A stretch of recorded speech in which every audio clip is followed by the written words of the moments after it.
आदित्य ठाकरे के केस पे एकनाथ शिंदे अंदर और एकनाथ शिंदे के केस पे आदित्य ठाकरे अंदर।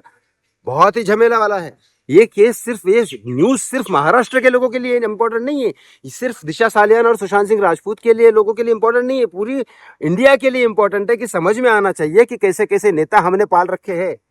Yes yes yes, Aditya Thackeray ने शिंदे के बारे में कई बार बोलते रहते हैं, कई सारी चीजें बोलते रहते हैं, लेकिन अब आदित्य ठाकरे के लोगों ने ही नहीं, आदित्य ठाकरे ने खुद कहा कि कोई जो 1300 करोड़ का एक स्कैम हुआ था, लक्ष्मी स्कैम, वो ब्रिज का, वो एकनाथ शिंदे का, उसने कोरा चिट्ठा निकाल के कोर्ट में पेश भी कर दिया, एफआईआर भी कर दी, सब कुछ कर दिया कि जाओ पकड़ो एकनाथ शिंदे को।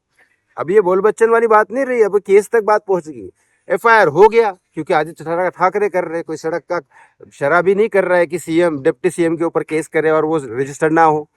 इन्होंने वहां सबूत दिए, शायद वो हो गए। अब देखो, फ्रॉड तो हर कोई करना ही पड़ता है आज की डेट में। कितना भी बड़ा संत महात्मा आएगा ना इस देश में नेता बनके, तो सिस्टम ऐसा बना है कि वो करना ही पड़ेगा। या तो वो मर जाने के लिए तैयार हो भगत सिंह की तरह, या तो फिर एकदम अटल बिहारी वाजपेयी की तरह हो, तब तो जाके वो फ्रॉड नहीं करने देगा लोगों को और खुद भी नहीं करेगा। लेकिन यहाँ केस वो ये हुआ, फिर एकनाथ शिंदे थोड़ी चुप होने वाले हैं। एकनाथ शिंदे तो फिर उसके केस में है, डिप्टी सीएम है, वो तो नहीं बोलेंगे। तो फिर एकनाथ शिंदे के लोगों ने चालू कर दिया दिशा सालियान वाला केस, क्योंकि फिर वो अचानक आटे में आ जाता है। जैसे घोड़े की रस्सी खींचते हैं ना तो घोड़ा रुक जाता है जगह पे, वैसा वाला सीन है। लेकिन घोड़ा नहीं बोलना चाहिए, जैसे गधा बोलते हैं। गधे की जो पूंछ टेढ़ी करते हैं ना, गधा चिल्ला के रुक जाता है, ठीक है। तो गधे की ये होता है, और गधे का वो गर्दन खींचते हैं तो गधा रुक जाता है, तो गधे को कुछ समझ में नहीं आता। गधे को साइड में ऐसा बांधना भी नहीं पड़ता है, गधा चुपचाप चलते रहता है, बोलो चलते रहता है। तो वो सीन हो चुका है। तो एकनाथ शिंदे ने गधे के ऊपर केस कर दिया। ये केस कर दिया कि भाई दिशा सालियान और सुशांत सिंह, शिंदे ने नहीं किया, शिंदे के लोगों ने किया।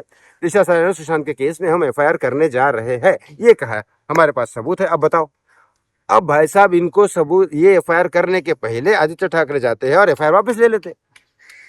अब बताओ एफआईआर वापस क्यों लिया? जब आदित्य ठाकरे ने दिशा सालियान के केस में अगर कुछ नहीं किया है, जिस तरह से संजय राउत मुंह उठा के बोलते हैं, तो फिर इनको क्यों करना ही नहीं चाहिए? इनको एफआईआर कर देना चाहिए शिंदे के ऊपर। सबूत है ना तुम्हारे पास, तो एफआईआर करो, चलो। लेकिन दिशा का नाम आते ही एफआईआर वापस ले लिया आदित्य ठाकरे ने, क्यों? और फिर शिंदे ने भी वापस क्यों ले लिया? 1300 करोड़ का मामला था, 200-300 करोड़ खाए होंगे आपके ठेकेदारों ने या बाकी के लोगों ने, तो चलने देते। 200-300 करोड़ तो घर से भर देते। गलती हो गई, चलो हो गया। अरे वो तो छोटा मोटा स्कैम में निकल जाता है, न्यूज चैनल भी आपके पास है, बंद हो जाता न्यूज।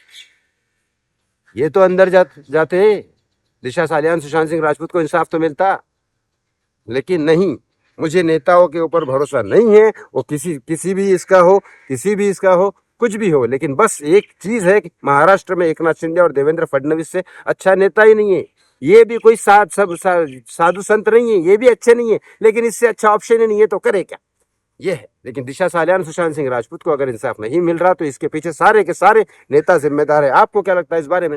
कमेंट बॉक्स में कमेंट करके जरूर बताएं। थैंक यू सो मच, बहुत बहुत धन्यवाद। जय श्री राम।